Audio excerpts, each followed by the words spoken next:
Bonjour, bienvenue dans cette nouvelle vidéo. Alors aujourd'hui on va voir la pose des menuiseries sur notre système Planet Isobloc, le bloc offrant nouvelle génération. Vous allez voir comme on l'a vu déjà dans des précédentes vidéos où on parle du fameux bouchon à très haute densité qui se met au niveau des jambages, qui non seulement arrête le béton mais en plus permet de venir fixer les menuiseries directement dessus, puisqu'on a 200 kg de densité.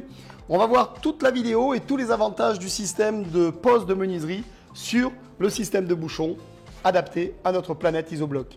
On voit ça tout de suite en images.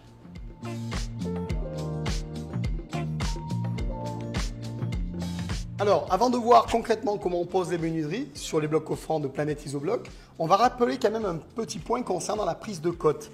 Lorsqu'on a une prise de cote à faire, on compte chez nous la cote tableau, c'est-à-dire la cote de mon bouchon, de bouchon à bouchon. On a la prise de cote à faire. Mais attention, lorsqu'on a une fenêtre de 120, en fait, elle ne fait pas 120. Une fenêtre de 120 va faire 123, 124, 125 en cote hors tout, c'est-à-dire la cote non pas intérieure, mais la cote hors tout, c'est la cote du profil extérieur. Cette cote hors tout est importante à prendre en compte parce que si on a une fenêtre de 120 mais qu'en cote en tout on fait 124, 125, il va falloir en tenir compte pour le trou réel qu'on a besoin. Donc si on a une fenêtre de 120 concrètement et qu'on a une cote hors tout de 124, on va laisser un trou de 125, 126 pour pouvoir mettre après le compriband et pouvoir fixer les menuiseries. On va voir maintenant concrètement comment on fixe une menuiserie sur le système de Planet Isobloc et particulièrement sur le système de bouchon à très haute densité. Alors, on va déjà commencer par faire un pré-perçage dans le dormant. On voit ça tout de suite en image. Donc l'idéal, c'est de pré-percer le dormant, bien sûr, avant de mettre la menuiserie. On pré-perce les dormants. Voilà. Voilà.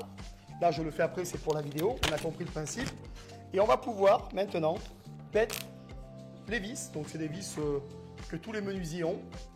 On ne pré-perce pas, bien sûr, le bouchon à haute densité. Au contraire, pour avoir une grande résistance mécanique, on vise directement dans le profil, à travers le profil, dans le bouchon. Voilà, on est bloqué. Et on va pouvoir mettre après, au niveau des vis, il y a des fois des caches que l'on peut mettre à l'intérieur, des petites capsules qui se mettent ou pas. Bon, là, il n'y en a pas, mais ce n'est pas dérangeant. Voilà, on a compris le principe au niveau de la pose. Là, on est dans une pose dite en tunnel affleurant. Ça veut dire quoi?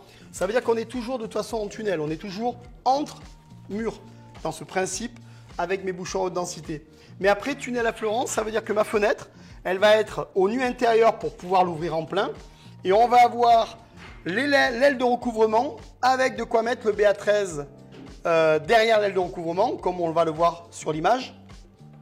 Et la pose, elle, en tunnel, c'est-à-dire vraiment entre murs, ben pour le coup, on ne pourra pas ouvrir les fenêtres en plein, mais quelquefois, on veut des poses en tunnel qui se mettent carrément entre murs. Quel que soit le système de pose avec mes bouchons à haute densité, c'est pas gênant. Qu'on se mette en tenant compte de 13 mm pour les LED de recouvrement, c'est-à-dire en tunnel affleurant, ou qu'on se mette vraiment entre murs en tunnel, on peut se fixer où on veut et décider en temps voulu de où est-ce qu'on positionnera notre fenêtre. L'avantage également, c'est que au niveau de la coulisse de volet roulant, bon là il n'y a pas de volet roulant sur celle-là, mais si j'avais un volet roulant, je peux fixer ma coulisse sur du dur, là où tombera le déroulement du volet roulant. Alors petit rappel aussi de l'intérêt de mes systèmes de bouchons à très haute densité. On sait qu'on a créé des queues d'aronde à l'intérieur pour que le béton puisse rentrer à l'intérieur, on le voit dans une vidéo précédente. L'intérêt de ces queues d'aronde, en plus d'avoir la tenue mécanique au niveau du jambage, c'est qu'en plus, le béton, comme il rentre dedans, on n'a pas de problème de fuite d'air entre le béton et le bouchon. Je m'explique. Lorsqu'on a un bouchon qui n'est pas à haute densité, quand le béton vient se plaquer à l'intérieur, lorsqu'on a un bouchon classique à 28 kg de densité, comme on les avait dans le passé, dans le temps, le béton a toujours un phénomène de rétractation en séchant. Ce n'est pas 1 cm de rétractation, mais on imagine un bouchon dans le jambage où le béton va se rétracter légèrement, des fois de quelques millimètres en séchant. Eh bien, le problème, c'est qu'autour, on a beau mettre le compriband à l'intérieur, on va avoir très certainement un problème d'étanchéité à l'air entre le béton et le bouchon à faible densité. D'où l'intérêt d'avoir ces queues d'aronde qui permet au béton de rentrer à l'intérieur et de gérer parfaitement l'étanchéité à l'air, même une fois que le béton aura séché.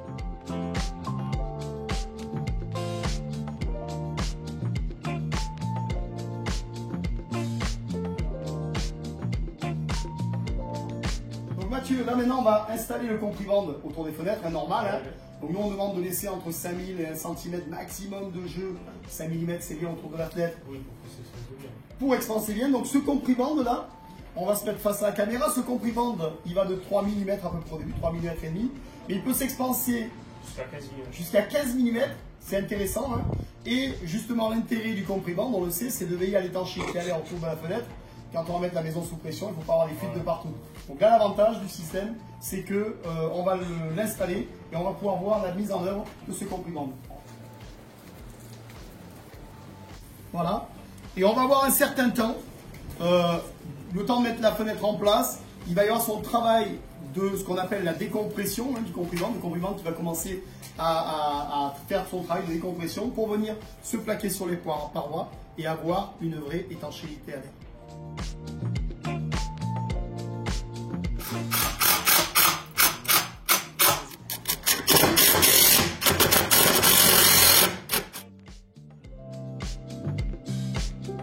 Alors pour cette grande baie vitrée à galandage, là aussi, une de plus, dans cette grande maison, on a un caisson de volet roulant. On a presque 5 mètres, on a un caisson de volet roulant. Dans le cas où il n'y aurait pas de caisson de volet roulant, il est possible de mettre le bouchon qu'on met verticalement, le mettre à l'horizontale. Si les clients le commandent, le demandent en plus, hein, il faut le demander. On peut le mettre aussi à l'horizontale pour aller fixer des grandes baies vitrées s'il n'y a pas de caisson de volet roulant.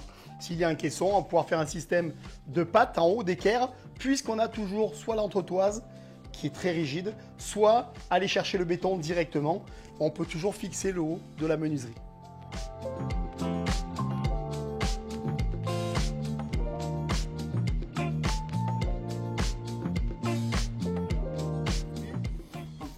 On a créé également ce système, ce nouveau système d'appui isolé à très haute densité où on peut poser la fenêtre dessus sans problème. Alors, on peut également, en fonction de la hauteur, on ne connaît pas souvent sa hauteur de finition. Est-ce qu'on a du travertin, du carrelage? Est-ce que c'est simplement une résine qui est mise dessus? La hauteur de sol également, des fois on l'a pas toujours. Et du coup, j'ai créé également ce système de réglette qui nous permet de rehausser de 2 cm, voilà, tout en gardant la pièce d'appui en fonction des hauteurs et des besoins. On note également ici, on va s'approcher un petit peu, ce petit décroché là permet de mettre le comprimande ici. Le comprimande, pourquoi un décroché? Parce que s'il n'y a pas de décroché, le comprimande est écrasé. Et lorsque le comprimande est écrasé, il ne fait pas son travail de décompression et du coup son étanchéité est moins performante.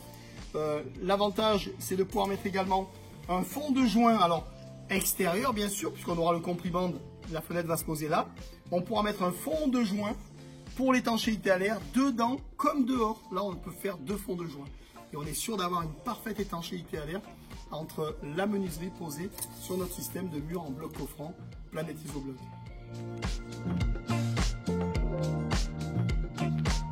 Alors comme on le voit sur les vidéos également, on a des grandes baies vitrées et là principalement du galandage. On voit que ce n'est pas un souci sur le système de Planète Isobloc. On va s'avancer un petit peu. On a toujours de quoi soit se fixer directement sur l'entretoise, soit l'équerre aller chercher directement le béton, puisque derrière les 6,4, on a toujours du béton armé. Et le gros avantage, on va s'approcher un petit peu ici, de ce côté-là, c'est que quand on a une porte à galandage qui pose vraiment aucun problème avec notre système, c'est que comme on est isolé par l'extérieur, on a un retour d'isolant avec le bouchon. Donc là, il n'y a rien de réglé encore, mais ça va l'être. On a un retour d'isolant, on n'a pas de faiblesse thermique, contrairement au traditionnel en porte de galandage. Donc porte de galandage sur le bloc coffrant de Planète Isobloc, c'est vraiment pas un souci. Et là en plus c'est mis en œuvre par des professionnels. Donc Mathieu, on s'est connu aujourd'hui, tu es venu poser dans le 30 dans le Gard, hein, les menuiseries sur cette maison un peu hors norme, avec des menuiseries un peu hors norme aussi. C'est grosse. C'est grosse. Ton impression par rapport à la pose, parce qu'on est en bloc coffrant et souvent c'est critiqué le bloc coffrant. Certains poseurs disent ah je veux pas poser là-dessus parce que c'est complexe. Qu'est-ce que tu as trouvé là par rapport à la pose? Moi je trouve que c'est top. parce que là, ça se règle facilement. C'est vraiment costaud. Ouais. Et puis c'est rapide. Ouais, tu disais que vous avez fait le premier niveau quasiment.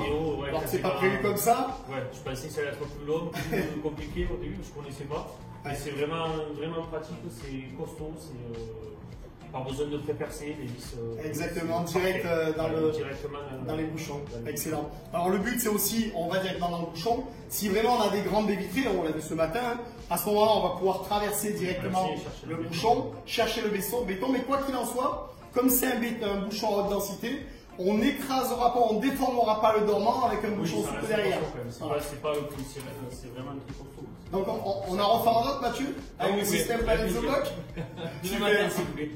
Merci. Merci, à bientôt. À bientôt. Au revoir. Alors voilà, on a été très heureux de vous montrer aujourd'hui comment poser les menuiseries sur le système de Planet Isobloc. N'hésitez pas s'il y a des questions à nous appeler, on pourra répondre à toutes vos questions. Vous avez vu quand même la simplicité de pose grâce au système de bouchon et à son ensemble. On vous souhaite une très bonne journée. N'hésitez pas à liker la vidéo si elle vous a plu et au plaisir de se revoir pour une nouvelle vidéo. Au revoir.